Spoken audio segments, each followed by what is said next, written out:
बच्चों, अभी हमको स्टडी करना है method for measurement of length या डिस्टेंस जिसको बोलेंगे।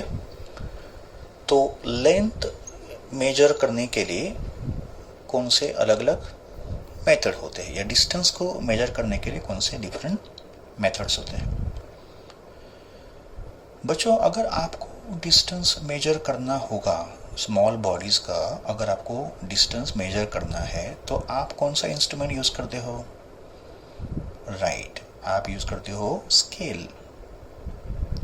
तो आपके कंपास बॉक्स में जो स्केल होता है या तो 15 सेंटीमीटर उसका रेंज होता है, 15, या तो फिर अगर थोड़ा बड़ा होगा तो 30 सेंटीमीटर तो लेंथ मेजर करवाएगा। उससे भी थोड़े बड़े स्केल होते हैं जो आपके स्कूल के टीचर भी यूज करते होंगे शायद, उसको बोलते हैं मीटर स्केल। तो यूजुअली लेंथ अगर छोटा है, टेबल का लेंथ है या रूम का लेंथ अगर मुझे मेजर करना है तो वी कैन यूज स्केल।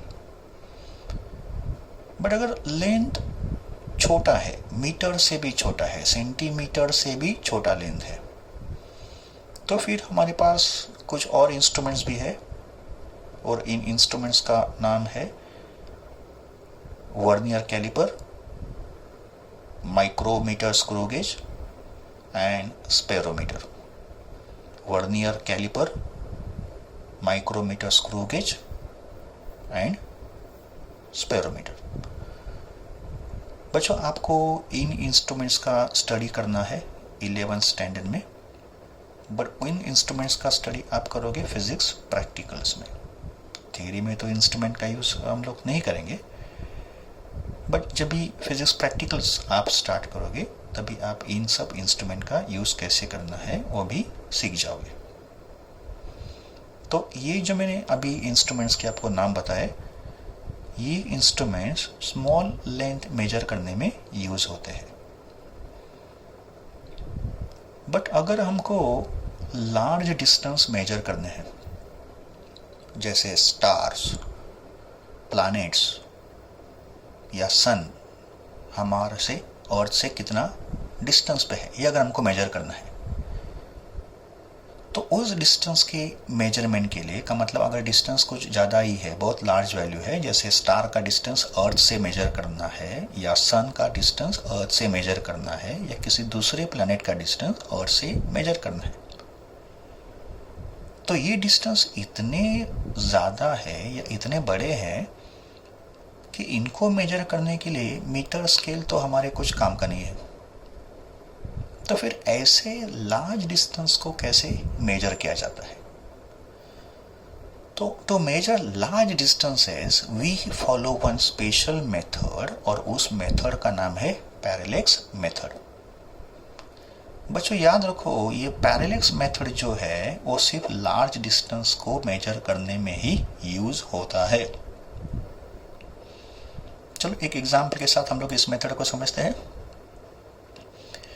कि ये समझो अर्थ का सरफेस है और अर्थ सरफेस से हमको एक स्टार का डिस्टेंस मेजर करना है। यहाँ पे एक स्टार भी हो सकता है या कोई दूसरा प्लैनेट, जैसे समझो मर्क्यूरी।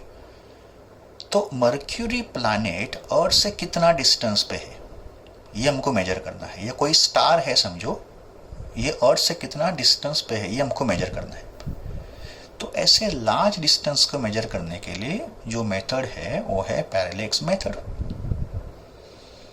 इस मेथड में हमको क्या करना है, अर्थ के दो प्लेसेस को चूज करना है। You can choose any two places on the earth surface.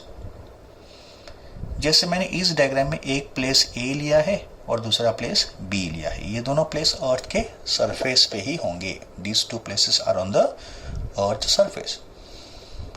For example, say this is Mumbai and this is New Delhi. तो मुंबई को हमने प्लेस ए मान लिया और न्यू दिल्ली को प्लेस बी मान लिया। अभी प्लेस ए और प्लेस बी अगर अर्थ पे ही होंगे तो इनके बीच का डिस्टेंस तो हमको पहले से ही पता होगा। जैसे मैंने एग्जांपल लिया, ये मुंबई है और ये न्यू दिल्ली है, तो हमको मुंबई और दिल्ली के बीच का डिस्टेंस पहले से ही पता है। So let B be the distance between place A and place B, जो हमको पहले से ही पता होगा ना। ये जो स्टार जिसका डिस्टेंस हमको मेजर करना है अर्थ से, इस स्टार को ऑब्जर्व करेंगे from the two places simultaneously, एक साथ दोनों जगह से इस स्टार को ऑब्जर्व करना है एक साथ साइमल्टेनियसली। तो कैसे ऑब्जर्व करोगे? Using telescope. तो एक टेलीस्कोप हमने प्लेस ए से स्टार के ऊपर फोकस किया है और दूसरा टेलीस्कोप हमने प्लेस बी पे रखा है और उसको भी हमने स्टार के वहां पे फोकस किया है। तो observe the star from the two places on the earth simultaneously with the help of telescope. फिर हमको ये एंगल पता होगा, फिर हमको ये भी एंगल पता होगा। इनफैक्ट ये दो एंगल सेम ही होंगे। तो अगर हमको ये दो एंगल पता चल गए तो फिर यहाँ पे जो एंगल फॉर्म हुआ है, कौन सा angle? Angle A S B, ये भी हम लोग पता कर लेंगे बाय सिंपल ज्योमेट्री। तो अगर ये एंगल थीटा बाई 2 है और ये भी एंगल थीटा अपॉन 2 है तो ये कितना हो जाएगा? Theta, theta by 2, theta by 2, तो ये कितना होगा? Total angle theta. तो फिर दो पोजीशंस, अर्थ के जो दो पोजीशंस है, इसने स्टार के साथ जो एंगल फॉर्म किया है वो एंगल कितना है? थीटा। अभी ये भी एंगल हमको पता होगा। तो हमारे पास दो इंफॉर्मेशन तो आ गए, दैट इज एंगल थीटा और value of distance B. Let capital D be the distance of the star from the earth surface. तो हमको ये डी मेजर करना है। अगर ये डिस्टेंस डी होगा तो ऑब्वियसली ये भी डिस्टेंस डी होगा, जो हमारा रिक्वायरमेंट है, हमको ये डिस्टेंस मेजर करना है। नाउ ये जो एंगल डिफाइन हुआ है theta, angle A S B, उस थीटा को बोला जाएगा पैरेलेक्स एंगल। तो बच्चों what is theta? It is parallax angle, also called parallactic angle, parallax angle या पैरेलेक्टिक एंगल। ना यूजुअली स्टार या प्लैनेट्स अर्थ से तो बहुत दूर होंगे और ये जो डिस्टेंस बी होगा ये इसके कंपैरिजन में बहुत ही छोटा होगा। ये तो किलोमीटर में होगा, ये तो बहुत मिलियंस ऑफ किलोमीटर में होगा। तो बी जो है it is very much less than capital D. And अगर बी का वैल्यू डी से छोटा होगा तो इनका जो रेशो होगा वो भी वेरी मच लेस देन 1 होगा। तो b upon d is very much less than 1। उससे क्या हो जाएगा? ये एंगल थीटा भी एकदम स्मॉल हो जाएगा। This angle theta is also very small. No we know this formula, angle का फॉर्मूला। एंगल का फॉर्मूला होता है आर्क अपॉन रेडियस। तो ये फॉर्मूला हमको इस डायग्राम में अप्लाई करना है। तो इस डायग्राम में एंगल तो यहाँ पे फॉर्म हुआ है, उसके अपोजिट में ये आर्क होगा। अभी आप इमेजिन करो कि यहाँ पे एक बड़ा सर्कल फॉर्म हो रहा है और उस बड़े सर्कल का सेंटर एस है और ये इस सर्कल का छोटा आर्क होगा। और अगर ये आर्क है, ऐसे बड़ा सर्कल फॉर्म होगा, यहाँ पे ऐसे छोटा बड़ा सर्कल फॉर्म होगा, उसका सेंटर एस है और ये आर्क ए बी है। तो फिर ये क्या बनेगा? उसका radius. Distance S B become radius and distance S A becomes radius. तो angle equals to arc upon radius. तो एंगल थीटा है, आर्क बी है और रेडियस डी है। तो हम लोग क्या लिखेंगे? Theta equals to B upon D. But हमको तो मेजर करना है डी का वैल्यू। तो अगर मैंने d को यहाँ पे ट्रांसफर कर दिया तो फिर फॉर्मूला क्या होगा? d equals to B upon theta. तो अगर b का वैल्यू और थीटा का वैल्यू हमको पता है तो we can easily find out distance between the star and the earth. And याद रखो ये जो थीटा एंगल होगा, ये थीटा एंगल डिग्री में नहीं होगा, ये एंगल रेडियन में होगा। बिकॉज ये जो फॉर्मूला है ये सिर्फ रेडियन यूनिट के लिए ही एप्लीकेबल है। तो theta will be in radians. तो b और थीटा मालूम होने से we can easily find out distance d between the star and the earth. तो ऐसे लार्ज डिस्टेंस को मेजर करने के लिए पैरेलेक्स मेथड यूज होता है। फिर method of measurement of mass. अभी हमको मालूम है कि यूजुअली जो हम लोग ऑब्जेक्ट यूज़ करते हैं या ग्रोसरी शॉप में जब भी हम लोग शुगर या राइस ऐसे कुछ ऑब्जेक्ट्स खरीद लेते हैं तो दुकानदार उस चीज़ को मेजर करता है यूजिंग बैलेंस। तो मास के मेजरमेंट के लिए हम लोग जो डिवाइस यूज़ करते हैं उस डिवाइस का नाम है बैलेंस। अभी बैलेंस भी अलग अलग टाइप के होते हैं। पुराने ज़माने में फिजिकल टाइप के बैलेंस होते थे।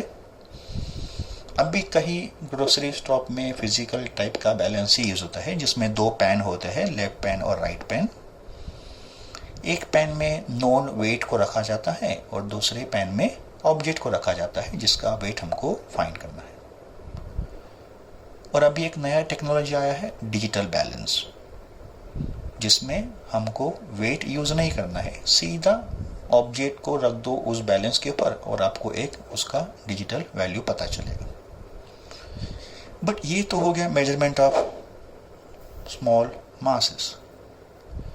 बट अगर हमको उससे भी स्मॉल मासेस को मेजर करना है, जैसे measurement of small masses, atom का मास मुझे मेजर करना है, मुझे मेजर करना है मॉलिक्यूल का मास या इलेक्ट्रॉन या प्रोटॉन का मास। तो ऐसे छोटे मासेस को मेजर करने के लिए फिजिकल बैलेंस इंस्ट्रूमेंट कुछ काम का नहीं है।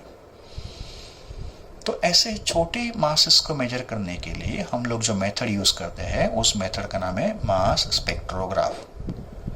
अभी मास स्पेक्ट्रोग्राफ का वर्किंग हमारे सिलेबस में नहीं है, तो फिलहाल हम लोग इस टॉपिक को ज़्यादा डिस्कस नहीं करेंगे। बस मेथड का नाम है mass spectrograph method to measure mass of small objects. Now ये जो स्मॉल ऑब्जेक्ट है इनके मासेस भी इतने छोटे होते हैं तो इसके लिए किलोग्राम यूनिट भी सफिशिएंट नहीं है, का मतलब कन्वीनियंट नहीं है।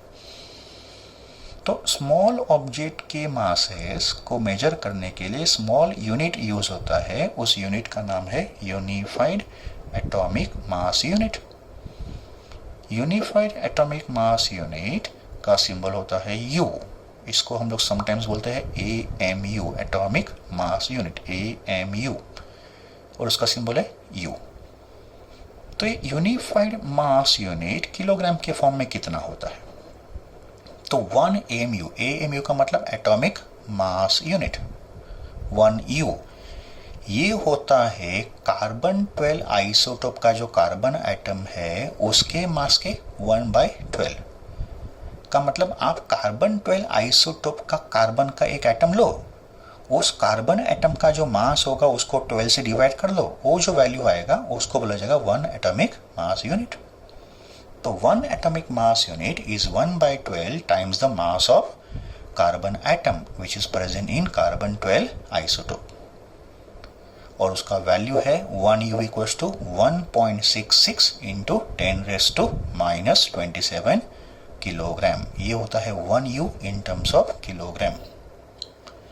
ये तो हो गया measurement of small masses. Now what about measurement of very huge masses in the universe, जैसे mass of planet, mass of stars, mass of sun. इन मास को मेजर करने के लिए फिजिकल बैलेंस तो यूज में तो आएगा नहीं। तो लार्ज मास मेजर करने के लिए we follow some indirect method. यहाँ पे तो डायरेक्ट मास तो हम लोग मेजर तो कर ही नहीं पाएंगे, तो यहाँ पे कुछ इनडायरेक्ट मेथड को हम लोग यूज करते हैं, जैसे न्यूटन्स लॉ ऑफ ग्रेविटेशन।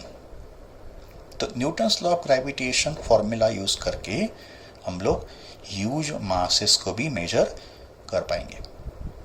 तो ऐसे डिफरेंट मेथड्स होते हैं for the measurement of mass. और बच्चों आपको मालूम होगा कि टाइम के मेजरमेंट के लिए हम लोग यूज करते हैं क्लॉक। तो टाइम मेजरमेंट क्लॉक से होता है।